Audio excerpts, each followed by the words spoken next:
Buenos días a todos, nuevamente bienvenidos a esta plataforma iGates. El día de hoy está conmigo la ingeniero Sandra Sánchez, especialista en neumática. Hola, Sandy. Hola, buenas tardes a todos, bienvenidos. Mi nombre es Alan Martínez y hoy expondremos válvulas neumáticas direccionales, qué son y cómo se identifican. Esta presentación es de la línea de neumática, yo soy gerente de línea de hidráulica y neumática para Gates de México y bueno, pues tengo el gusto de presentarles este tema tan vasto e importante para la industria y bueno, pues sin más preámbulo, vamos a iniciar la parte de la presentación. Primero, vamos a definir qué es una válvula. Una válvula neumática es un instrumento de regulación de control de fluidos. Dicho de otra manera, podríamos decir que una válvula es un agente de tránsito que define si el aire va hacia la izquierda, hacia la derecha, etcétera, etcétera. ¿Con qué finalidad se hace esto? Pues para que un elemento neumático pueda hacer que, por ejemplo, un actuador funcione, un elemento como un motor neumático también funcione. Vamos, en todo momento una válvula es quien controla el paso de aire hacia algún sistema o hacia algún elemento neumático. Previo a las válvulas tenemos sistemas de tratamiento de aire que precisamente lo que hacen es hacer que el aire llegue ya en condiciones adecuadas para que pues el aire pueda pasar hacia los elementos neumáticos hacia adelante de una manera óptima. Entonces, para que ustedes se den una idea y no entremos en temas un poquito más técnicos, una válvula lo que hace realmente es administrar hacia qué lado de un elemento neumático la válvula va a ir. Por supuesto que las válvulas tienen diferentes piezas que la conforman. Vamos a ir enumerando una por una. Como pueden ver en la imagen que está en su pantalla, la parte 1 normalmente es un activador. En este caso particular de la ilustración es una bobina. Un poquito hacia adelante les mostraré físicamente cómo se ve una bobina. Entonces, la bobina lo que hace es activar la válvula. Si no recibe una señal eléctrica, en este caso la válvula no hace absolutamente nada. Entonces, es necesario recibir una activación, ya sea manual, mecánica o eléctrica, para que la válvula funcione. El número 2 es el pistón. Este trae un corte, este dibujo que ven aquí trae un corte. Internamente la válvula tiene un pistón. Este pistón lo que hace es moverse de izquierda a derecha, lo que provoca que el aire vaya hacia un sentido o hacia el otro. A este movimiento se le conoce normalmente como conmutación. Normalmente las válvulas hacen una acción de conmutación y esto provoca que el aire vaya hacia un lado o hacia el otro. Básicamente es así como funciona y el pistón es el alma de la válvula. El pistón funciona gracias al activador, en este caso, como lo mencioné, una solenoide eléctrica.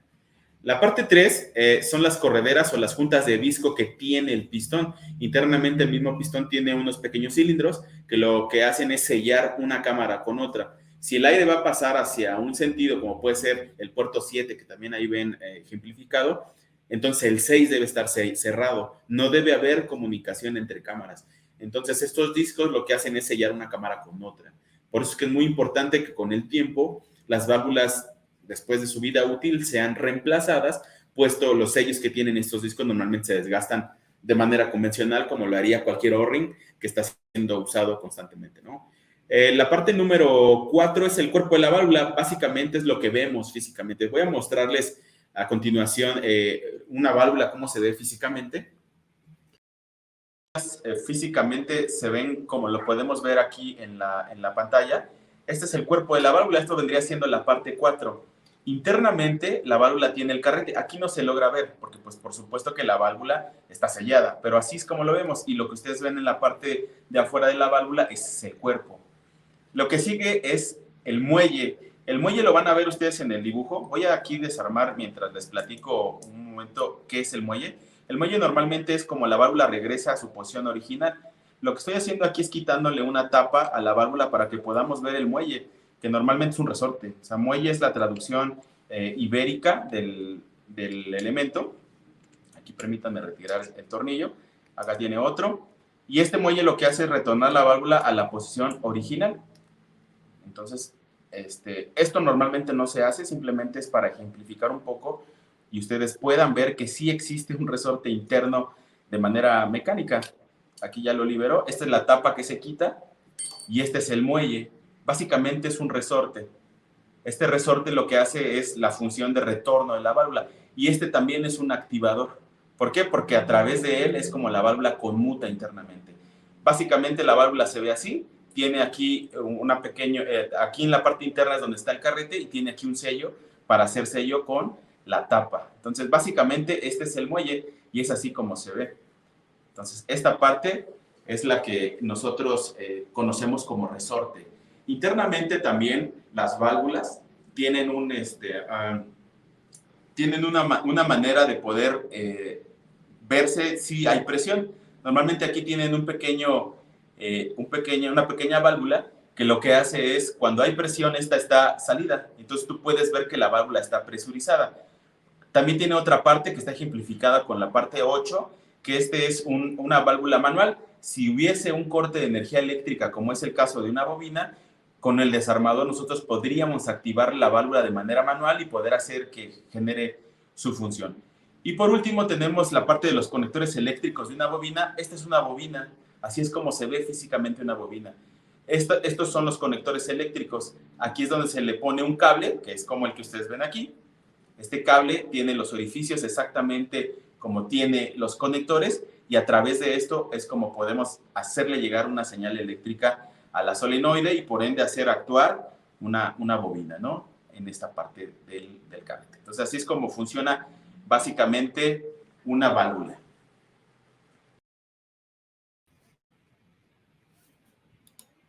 Bien, ahora platicamos un poquito sobre la parte de los activadores. Los activadores son parte fundamental de una válvula, puesto que a través de ellos es como la válvula normalmente funciona. Un activador puede ser muy variado, puede ser desde botones pulsadores, rodillos escamoteables, pilotajes neumáticos o pilotajes eléctricos. Se dividen básicamente en dos principales rubros. Uno es activadores mecánicos y el otro es activadores eléctricos. Normalmente en la industria vamos a ver más seguido las activaciones tipo eléctricas, porque muchos de los procesos que actualmente se tienen en la industria son automáticos y la automatización básicamente está enraizada en la parte electrónica. Entonces, vamos a ver muchos activadores del tipo eléctrico que normalmente son los que nos dan las funciones a las válvulas y por ende a los actuadores. Entonces, sí hay una parte finita, por supuesto, de activadores, pero sí hay una variedad muy amplia. En la parte derecha de la presentación ustedes están viendo simbología. Afortunadamente, en la parte de la valvulería existe simbología normalizada. Quiere decir que en cualquier marca que ustedes se encuentren en el mercado, van a ustedes encontrar un símbolo neumático normalmente en la etiqueta de un producto. Voy a mostrarles aquí en la parte de producto dónde van a encontrar precisamente esta simbología para que ustedes puedan revisarlo cuando encontremos aplicaciones en el mercado. Entonces, poder ustedes ver que existe un símbolo neumático. Lo voy a poner para que ustedes lo puedan ver. Existe aquí un número de parte y arriba del número de parte viene simbología neumática. Esta simbología neumática es normalizada. Quiere decir que si ustedes la ven en las marcas Gates que comercializamos o en marcas de un competidor, esta nomenclatura tiene que ser la misma. Y esto nos va a ayudar a poder descifrar cómo es que la válvula funciona. Entonces, todos los elementos neumáticos lo tienen. Por ejemplo, voy a tomar otro producto. Esta otra válvula que vemos aquí también tiene una simbología neumática, donde cada uno de esos elementos representa algo. Ahorita vamos a ver qué representan, pero así todas, inclusive válvulas del tipo manual. Esta es una válvula que se acciona con palanca y vean, también tiene un símbolo neumático, incluso por aquí señalado viene la parte de la palanca. Aquí a lo mejor no se alcanza a ver bien, voy a hacer un poquito más de acercamiento. Aquí viene el dibujo de la palanca. Y como se dan cuenta, y como se pueden dar cuenta, lo que trata de hacer la simbología neumática es precisamente hacer que esta cosa sea muy sencillo, de que lo puedas incluso visualmente ver sin necesidad de ser un experto en la parte de simbología. Entonces, la simbología precisamente es para que puedas identificar un elemento sin necesidad de que seas un experto. Bien, vamos a revisar un poquito más a fondo la parte de la simbología. Vean, esto lo que ustedes están viendo aquí son dibujos de lo que vimos ya gráficamente en estos ejemplos que traemos el día de hoy para ustedes. Lo primero que tenemos que identificar en una válvula es el número de puertos que tiene.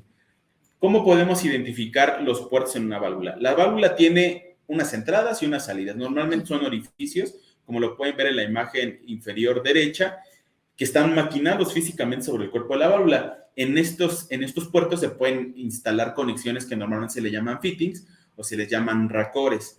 Estas fittings o racores lo que nos ayuda es a interconectarle, normalmente es tubing de poliuretano o de nylon, pues para hacerles pasar aire. Entonces, estas entradas y salidas que tiene una válvula se le conoce como vías. Entonces, si nosotros contamos el número de vías que tiene una válvula, podemos definir el primer dato importante de las válvulas. Por ejemplo, en el primer dibujo donde se representan 3 vías, podemos ver que hay 2 entradas y una salida. En este caso, por la parte de que yo tengo un poquito más de experiencia en esto, sé que una de ellas es la entrada de aire, otra es la salida y la parte de arriba es que va al sistema, pero realmente tiene 3 vías o 3 puertos. En la imagen que tienen a la derecha no son 3 puertos, son 5. Ahí los pueden contar. No importa el orden en el que ustedes los clasifiquen, al menos de entrada, simplemente es identificar numéricamente cuántos puertos tiene. Y en este caso son 5 puertos. En la imagen que ustedes ven en la parte de abajo, donde hay una válvula seccionada que solamente tiene una entrada y una salida, podemos decir que la válvula tiene únicamente 2 puertos. Entonces, es muy importante que ya sea a través de la nomenclatura o de la simbología identifiquemos el número de vías o puertos que tiene, o bien, si es posible, estando en la operación o en la aplicación, contar el número de puertos que físicamente tiene. En un momento más también les voy a mostrar cuántos puertos visualmente se le puede identificar a una válvula. Entonces, lo vamos a hacer en este momento. Vamos a ir a la válvula que estoy tomando aquí en mis manos. Podemos ver que tiene, si contamos, tiene 1, 2 y por la parte posterior tiene 3 más. Esta válvula tiene 5 puertos. Normalmente es así como podemos identificarlo. 1, 2 y del otro lado tiene 3 para un total de 5. Ahora vamos a tomar otra válvula. Esta válvula ya tiene, a propósito, tiene unos fittings puestos. Si lo vemos de la parte inferior tiene 2 y en la parte superior tiene 1. Entonces podemos decir que esta válvula tiene 3 vías o 3 puertos. Aquí, si desatornillamos el fitting, pues es un puerto común, como lo estamos viendo en la primera válvula. Y así lo podemos hacer con todas las válvulas que tenemos aquí. La variabilidad de puertos, pues, dependerá del tipo de válvula que nosotros vayamos a ocupar o que queramos identificar. Incluso en las válvulas del tipo manual, como esta que es de palanca, tenemos 3 puertos en la parte inferior y 2 puertos en la parte superior, para un total de 5 puertos. Es así como se identifican los puertos visualmente en una válvula. Entonces, básicamente es así como lo hacemos visualmente. A veces puede ser un poco complicado que la parte de los puertos se pueda identificar si está instalada la válvula en el sistema, porque esto complica un poquito que tú puedas ahí manipular o meter las manos. Siempre recuerden que la parte de seguridad es primero. Si visualmente, a través de lo que ustedes tienen físicamente, no pueden identificar los puertos, váyanse a la simbología, y si aún así no pueden, lo mejor sería preguntar con el ingeniero de mantenimiento que visita para que les pueda dar una idea más clara de cuántos puertos tiene la válvula que ustedes están intentando configurar. Ahora, por último, al menos en esta diapositiva, podemos decirle que los puertos, en cuanto al tipo de rosca que existe en la neumática, pueden ser básicamente 4 grupos. El primero es la rosca G, que es una rosca británica cónica, dicho otras palabras, es la cuerda BSPT. El otro caso es la válvula, la cuerda tipo G, que es una cuerda británica paralela, o sea, la G es BSPT, perdón. Y las otras dos, la otra es la NPT, que es una cuerda cónica americana, y la métrica es una cuerda recta, que es métrica y que sella a través de un O-ring. Entonces, existen 4 tipos diferentes. Lo que yo les puedo comentar, que el más popular en las válvulas es la cuerda tipo G, que es una cuerda recta que sella a través de un O-ring. En la parte inferior derecha, en la fotografía que ustedes están viendo ahí, que es real, pueden ver que en cada uno de los puertos parece que tiene una superficie plana. Y precisamente está maquinado de esta manera porque ahí es donde va a sentar el O-ring, que va a ser el sello del fitting. Normalmente, repito, las válvulas tienen un tipo de cuerda tipo G. Bien, platicábamos que a veces las válvulas están instaladas y no podemos simplemente ir y meter la cabeza para ver cómo está el número de puertos que tiene una válvula. Entonces, es muy necesario que nosotros sepamos leer también la simbología. Para esto vamos a ocupar estos ejemplos que están viendo ustedes en la pantalla. Vámonos a los ejemplos del lado izquierdo. El primer dibujo es una válvula que aparentemente tiene, si ustedes pueden identificar el número de cuadros, vamos a la parte derecha primero para que identifiquemos las posiciones. Si ustedes pueden ver, seleccionamos ahí de manera arbitraria en el primer dibujo 2 posiciones y están divididas por el número de recuadros grandes que tiene. Los separamos por una línea media bastante grande para que puedan ver la diferencia entre una posición y otra. Primero es lo que hay que hacer, definir el número de posiciones. Ahora, ¿qué es una posición en una válvula? Las válvulas tienen una posición original, o sea, yo como Gates les vendo una válvula y si ustedes la instalan, esta válvula tendrá una posición original, o sea, el aire va a pasar para algún lado, ya sea para el número 2 o para el número 4. Independientemente de eso, si nosotros presionamos el botón o si recibe una señal eléctrica, la válvula va a hacer un movimiento que hará que el sentido del aire cambie. Entonces, esa sería una posición 2. La posición realmente o vista en la realidad es el número de formas que la válvula puede tomar si el accionador le manda una señal. Entonces, en el primer ejemplo son 2 posiciones. En la del lado derecho, donde dice 3 posiciones, es una válvula que tiene una posición neutral. Es para que pueda ejemplificarse un poquito más fácil, voy a mostrarles una válvula de 3 posiciones para que vean cómo es. Ahorita va a salir la imagen para que ustedes puedan ver. Es la válvula que hemos estado manipulando, que es una válvula de palanca. Esta válvula que ya están viendo ustedes aquí. Esta válvula es de palanca, tiene una posición central como si fuera un neutral. Y vean el símbolo es de 3 posiciones, muy parecido a lo que vimos en la diapositiva. Entonces, lo que va a hacer físicamente es esto. La voy a poner un poco de lado para que la puedan ustedes ver. Esta es la posición central que tiene. Si yo acciono la válvula hacia la derecha, la válvula va a hacer algo. Si la suelto, regresa a su posición central. Y la puedo accionar también hacia la izquierda. Entonces tiene, la posición central es una, la posición de izquierda es otra y la posición de derecha es otra. Entonces, esta válvula tiene 3 posiciones. Es así como funciona. Tiene 3 posiciones y tiene 2, 3, 5 vías. Entonces, tiene 5 vías, 3 posiciones. Podemos decir que esta válvula es una válvula de 5 vías y 3 posiciones. Es así como normalmente nombramos las válvulas en la industria. Esta válvula que ejemplifiqué es una válvula de 3 vías, de 5 vías, 3 posiciones. La que tengo aquí en la mano tiene, por simbología, 2 posiciones y tiene 3 vías, que es el número de fittings que tiene. Entonces, podemos decir que esta válvula se define como una válvula de 3 vías, 2 posiciones. Es así como nosotros, con la simbología que tiene aquí, podemos definir el número de vías y posiciones que tiene una válvula. Es así como se hace. Realmente es muy sencillo, sin embargo, sí requiere cierto conocimiento para que si en la industria ustedes lo detectan, puedan a través de la simbología poder vislumbrar pues la válvula cómo funciona. Entonces, los ejemplos que ustedes pueden ver ahí, pues por supuesto que van a decirnos el número de vías y posiciones con la simbología, adicional a los otros elementos que tiene, que es cómo se acciona y cómo regresa. En el primer caso, el primer símbolo es una palanca y regresa por un resorte hacia el segundo, el tercero y el cuarto. Y los últimos son las palancas que se encastan, que es como la que vimos, que les mostré hace un momento, que es una válvula que si yo lo mantengo en la posición, ahí se va a quedar hasta que yo llegue y la cambie de posición. Entonces, realmente, esta es la simbología en general. Es así como se definen las vías y las posiciones en una válvula. Entonces, en el futuro, cuando ustedes tengan un requerimiento de válvulas, a nosotros como especialistas, a mí y a mí, nos ayuda mucho que nos digan, necesito una válvula neumática, por ejemplo, de 5 vías, 2 posiciones, que se acciona con un botón y regresa con un resorte y los puertos miden 1/4. Si ustedes me dicen eso, yo prácticamente les puedo decir qué válvula en nuestra marca es la que es el contratipo. Por supuesto que habrá datos más o menos que nos pueden enviar, pero por supuesto que entre mayor información nos compartan, más sencillo va a ser que les demos nosotros una respuesta clara, ¿no? Adelante, Sandy. Bueno, ahora hablaremos de tamaños y caudales. Nos referimos al tamaño de puerto o al tamaño de la rosca y el caudal es la cantidad de fluido que pasa a través del puerto. El tamaño hace referencia a la conexión, al tamaño de la rosca, ya sea 1/4, 1/8, media pulgada, hasta 1 pulgada. Para diseños similares de las válvulas, depende de la válvula, depende de la válvula y de la aplicación, la cantidad de aire que ésta necesite para su función. Así es. El tamaño del puerto da el paso a la cantidad de aire.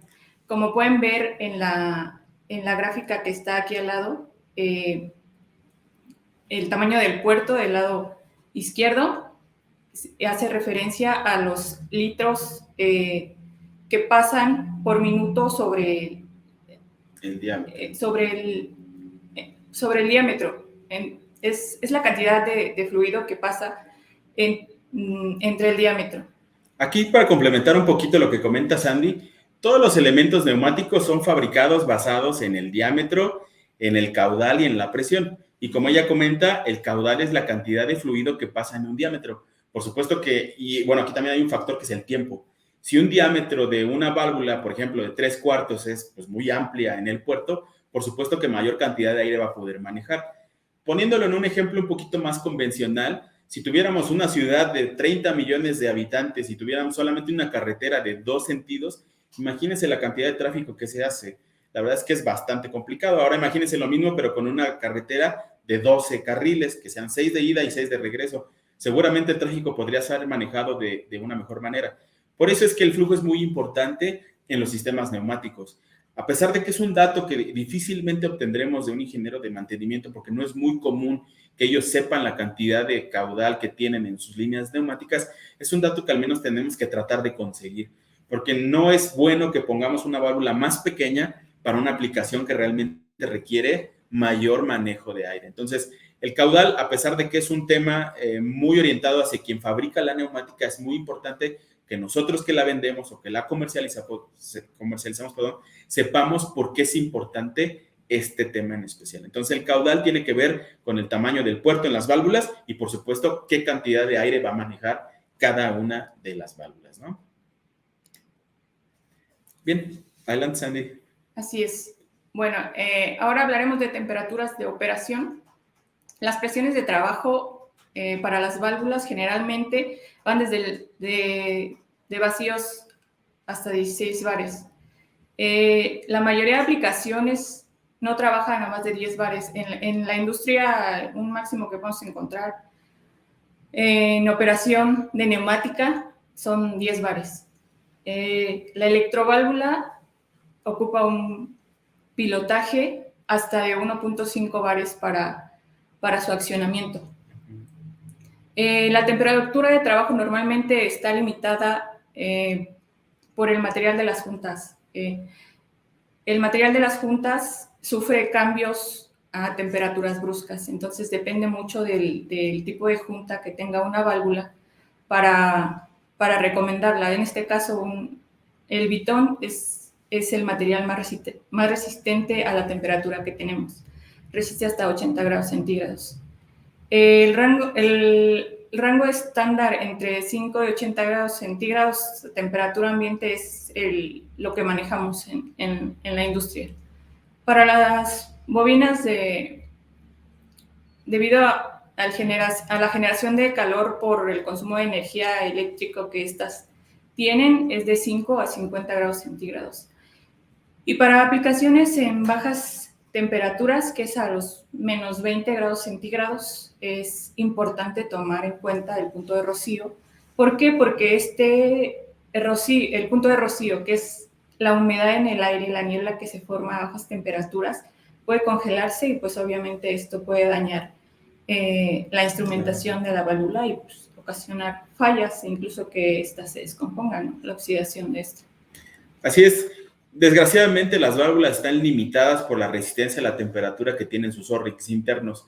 Aunque la válvula sea de un material como el aluminio, que el aluminio puede superar sin ningún problema temperaturas arriba de los 100 grados, así no el O-ring. El O-ring solamente podría soportar aproximadamente 50 grados centígrados. Entonces, esto limita el funcionamiento de la válvula a no más de 50 grados en válvulas convencionales y, como lo comentó Sandy, si tenemos aplicaciones que van más allá de los 50 grados, podemos solicitar una válvula con sellos de tipo Viton que soportan arriba o igual a 80 grados. Entonces, tenemos esa limitante, aunque normalmente las operaciones que nosotros hemos revisado, que han sido bastantes en la industria, no encontramos muchas veces operaciones que van a más allá de los 50 grados. Normalmente están por debajo, porque en el caso de la neumática es una línea que, si bien es muy versátil, no precisamente es para aplicaciones muy rudas. Normalmente son para aplicaciones de mediana y baja presión, donde la temperatura normalmente no se excede, pero es muy importante que ustedes sepan que este es el rango de operación de una válvula, para que cuando ustedes lo tengan que recomendar en la industria, pues no se salgan de ese parámetro, ¿no? Un punto importantísimo es el punto de rocío, ya lo comentó Sandy también. El punto de rocío es diferente en cada una de las localidades. Seguramente me están escuchando de diferentes partes de la República Mexicana o incluso del extranjero, y por supuesto que es diferente el nivel de temperatura de la zona en la que viven o de donde trabajan, y aparte el nivel de humedad. Para el caso de México, en la zona norte es muy caliente y muy seco, y en la zona sur es muy caliente también, pero es muy húmedo. Entonces el punto de rocío es diferente. Y es un dato importante para la neumática porque tiene que ver con uno de los principales enemigos del aire comprimido, que es la humedad. La humedad, al menos para la neumática, es complicado que la tengamos que tener, hay que eliminarla. Entonces esa variable también tiene que ser considerada, ¿no? Y hay aplicaciones tal vez más en el norte de México, Estados Unidos, Canadá o en países europeos, donde en el invierno la temperatura puede descender bruscamente y ese punto de rocío se puede volver hielo. Entonces imagínense, si tenemos agua dentro del sistema neumático, se va a congelar y ya no va a pasar absolutamente nada en el sistema. Entonces es muy importante considerar estos puntos, aunque también, insisto, tiene mucho que ver con quien fabrica la parte de neumática. En este caso nosotros, y ustedes también la comercializamos. Entonces es a considerar para que ustedes sepan, pero básicamente es así como se ve. Aquí les recuerdo que tenemos una dinámica donde ustedes pueden, a través de este QR que está apareciendo en su pantalla, escribirnos y poner la palabra clave de esta sesión. La palabra clave es neumática. Entonces los invitamos a que participen en este concurso para que ustedes tengan los premios que les mencionaron al principio de esta sesión del día de hoy. Les repito, la palabra clave es neumática. También aprovecho comentarles que tenemos un QR también disponible en la sección izquierda que va a aparecer en un momento, donde ustedes pueden leerlo con el celular y a través de WhatsApp hacernos llegar todas las dudas que tengan de este tema que estamos platicando, y en breve daremos un espacio para contestar, ¿no? En esta parte podemos platicar un poquito sobre la parte de lubricación y filtración, aunque no vamos a hablar como tal de cómo funciona un filtro, cómo funciona un lubricador o una válvula de corte, un regulador. Sí les queremos hacer saber que las válvulas requieren que el aire llegue limpio al sistema. Esto con la intención de que no se dañen. Imagínense que dentro del carrete que tiene movimiento se atasque porque tiene agua, porque tiene partículas o porque tiene aceite, pues le va a restar vida útil a la válvula por sí mismo. Entonces necesita ser eliminado. Entonces el tratamiento de aire es esencial. Entonces, ¿cómo lo vamos a lograr? Mínimo con un filtro estándar de 40 micras, que generalmente es suficiente para extraer las gotas de agua que se fueron en el sistema que no retiró los sistemas de postenfriamiento o los secadores, etcétera. Eso sí, un filtro de 40 micras al menos puede ayudarnos a retirar la humedad y esas partículas sólidas que pueden dañar las válvulas. Otra cosa importante es la lubricación. Las válvulas tienen, por supuesto, como ya lo platicamos, elementos internos que se mueven. Entonces, es muy importante lubricar. Si no lubricamos esos elementos, pues van a trabajar en seco y por ende, con el tiempo van a sufrir abrasión excesiva, calentamiento inclusive, y esto va a dañar el O-ring. Entonces, no va a pasar mucho tiempo en el que la válvula tenga comunicación entre cámaras, fuga interna y haga diferentes situaciones que no debería hacer. Ahora, si secamos el aire a una temperatura de rocío muy baja, es necesario lubricar. ¿Por qué? Porque vamos a restar esa humedad que tiene el aire. Entonces, si el aire es súper seco, es necesario también darle una lubricación, por lo que ya platiqué. Y para temperaturas de trabajo que donde son muy altas o muy bajas, también es necesario lubricar, porque pues la temperatura es un factor que también, al menos en la lubricación interna que tiene una válvula, pues le resta propiedades. Todas las válvulas que nosotros comercializamos son válvulas que de fábrica vienen prelubricadas, o sea, tienen un lubricante interno que debe de durar todo el tiempo de vida. Sin embargo, si en tu línea neumática has lubricado siempre, tienes que seguir lubricando, porque ese lubricante que tú le estás inyectando le va a quitar el lubricante que ya trae la válvula de fábrica. Entonces, si tú la instalas y no lubricas, se va, con lo que quedó impregnado la tubería, se va a empezar a desplazar el lubricante que trae de fábrica y lo va a eliminar. Entonces, necesitas lubricar siempre. Entonces, una línea nueva neumática no requiere ser lubricada, una línea que ya se lubricó en el pasado tendrá que lubricarse siempre. Entonces, el buen tratamiento de aire es fundamental en la línea de neumática, ¿no? Adelante, Sandy. Las válvulas de asiento de proceso, o también llamadas click-on, estas válvulas son de diseño simple, simple y efectivo. Normalmente son 2-2 y 3-2. Son válvulas sencillas, lo único que hacen es abrir y cerrar como nuestra válvula, como nuestra llave en el lavabo, perdón, abren y cierran. Dejan pasar el aire o no, o algún tipo de fluido, puede ser cualquier fluido. Hacen buena estanqueidad y esto a menudo hace una buena elección para cortar la presión del suministro. Con estanqueidad nos referimos a que tienen un buen sellado, no dejan pasar partículas. El diseño de juntas favorece a una rápida apertura. En la figura mostramos una válvula seccionada por la mitad. Es la misma válvula que está aquí, una válvula de proceso a la mitad. Y como pueden ver, tiene una entrada y una salida nada más. Esta es una válvula de diafragma. Lo que hace es subir para entrada de aire y bajar para cerrar. Así es como funcionan este tipo de válvulas. Abren o cierran. Normalmente estas válvulas tienen un activador, como lo ven en la figura de la derecha del latón, la válvula que ven ahí. La parte negra es una bobina, es diferente un poquito geométricamente a la que les mostré, pero es eléctrica. Entonces esta bobina lo que hace es jalar el carrete hacia arriba, o en este caso hacia abajo, empujarlo, para que abra y tenga comunicación el puerto 1 con el 2, y ahí, como dice Sandy, pase o el aire, o el agua, o el elemento que estemos conduciendo. Y esos puntos rojos que tiene ahí, que en la parte inferior, en la sección de la válvula, simula un resorte. Cuando la bobina deja de ejercer la corriente eléctrica, el resorte regresa por sí mismo y vuelve a sellar la válvula. Entonces, en este sentido, este tipo de válvulas es de un funcionamiento muy sencillo, pero son ampliamente utilizadas en la industria. Como lo dice ahí, esta línea de válvulas de proceso es una oportunidad muy grande que tenemos para que podamos comercializar y poder darle una opción a nuestros usuarios de una válvula distinta, que aparte tenga características únicas y que por supuesto le ayude en medida de lo posible a sus procesos, pero sobre todo ahorrar energía, que es uno de los temas más importantes en la línea de neumática, ¿no? Ahora vamos a explicar un poquito cómo funciona una electroválvula. Ya hemos hablado mucho de bobinas, de solenoides, de válvulas, electroválvulas, etcétera. ¿Qué significa o qué es una bobina? Ya vimos físicamente cómo se ve una bobina, en un momento más lo volveremos a ver. Antes de eso quiero explicarles cómo funciona por dentro una bobina.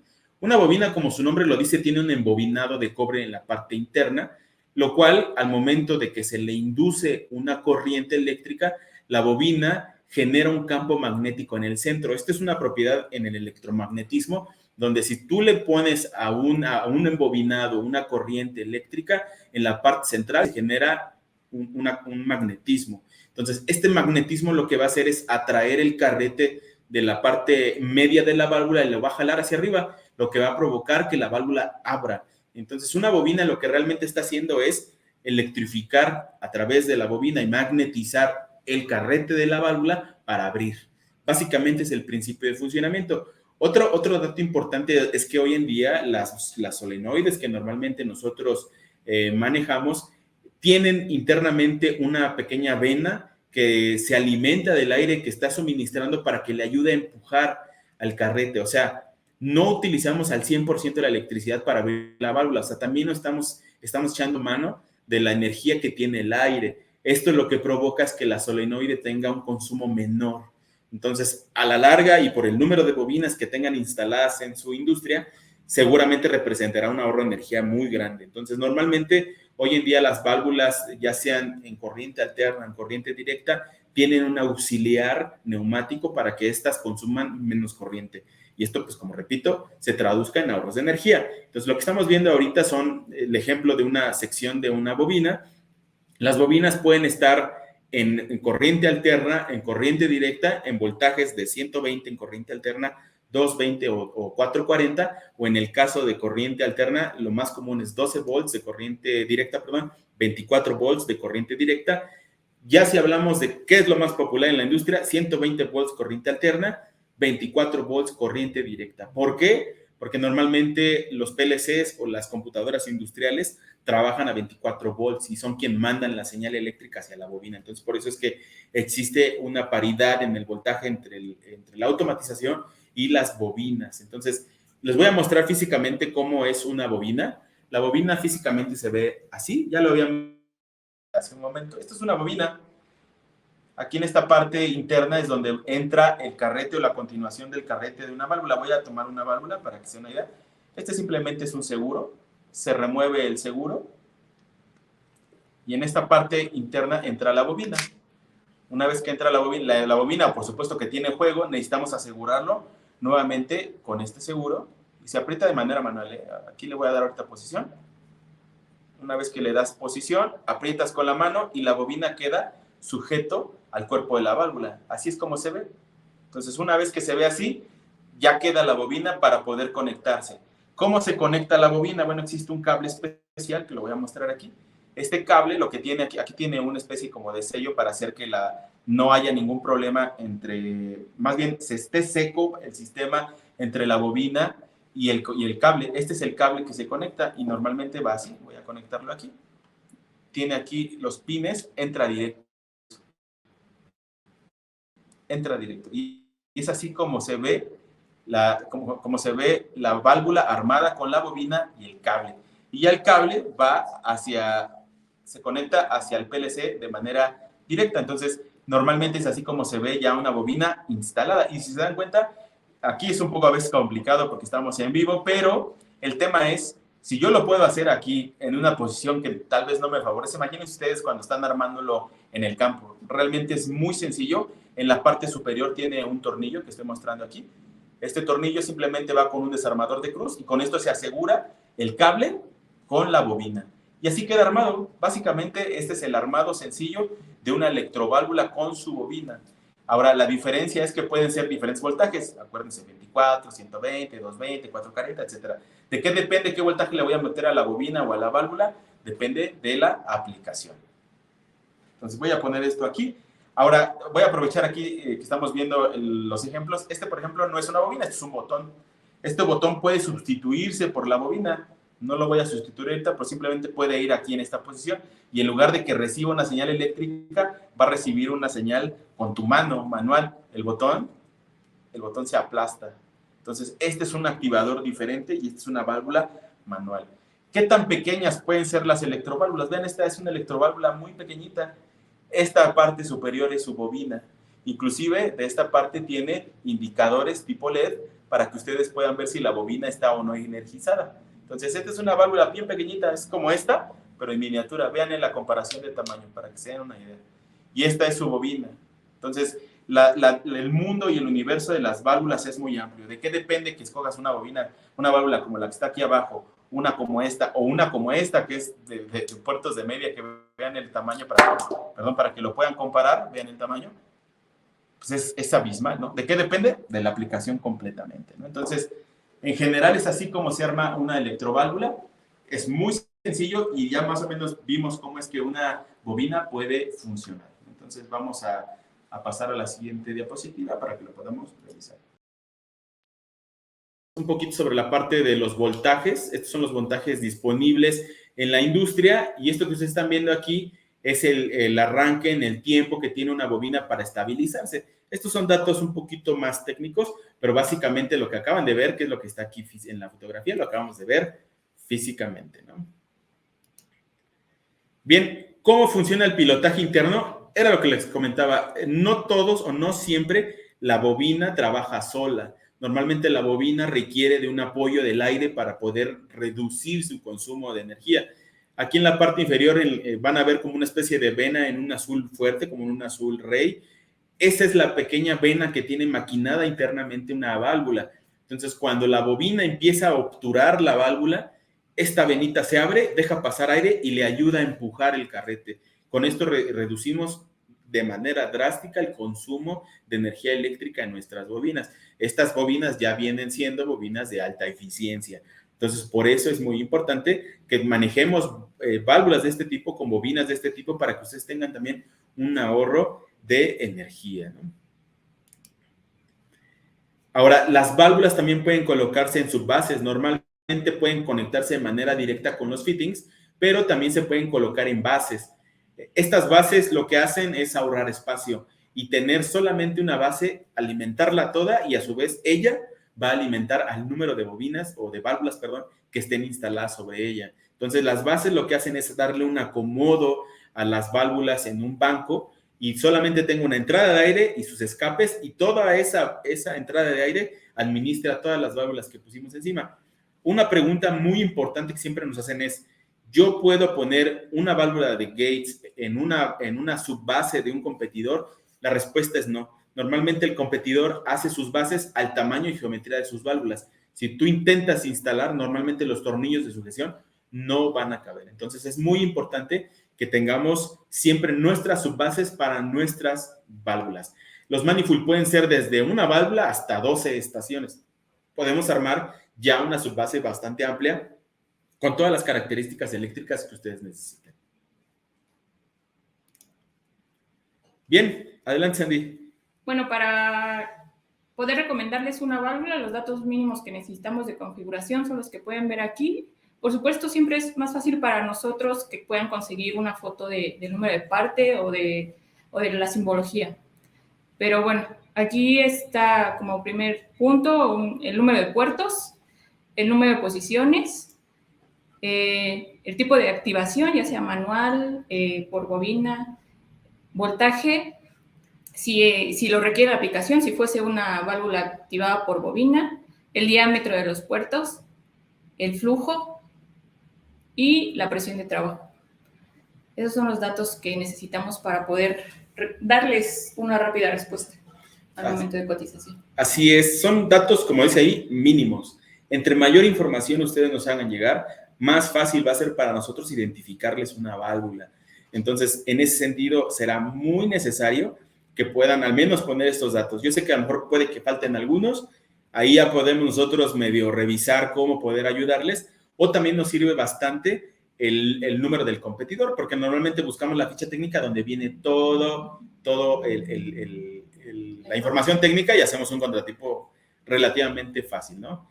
Antes de terminar, les recuerdo que la palabra clave para esta sesión es neumática, escaneando el código QR que están viendo en su pantalla.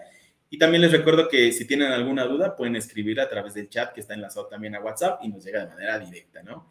Entonces, regresando un poquito al tema, estos son los datos mínimos que necesitamos para que ustedes nos hagan llegar una petición y lo más rápido posible podamos entregarles una respuesta.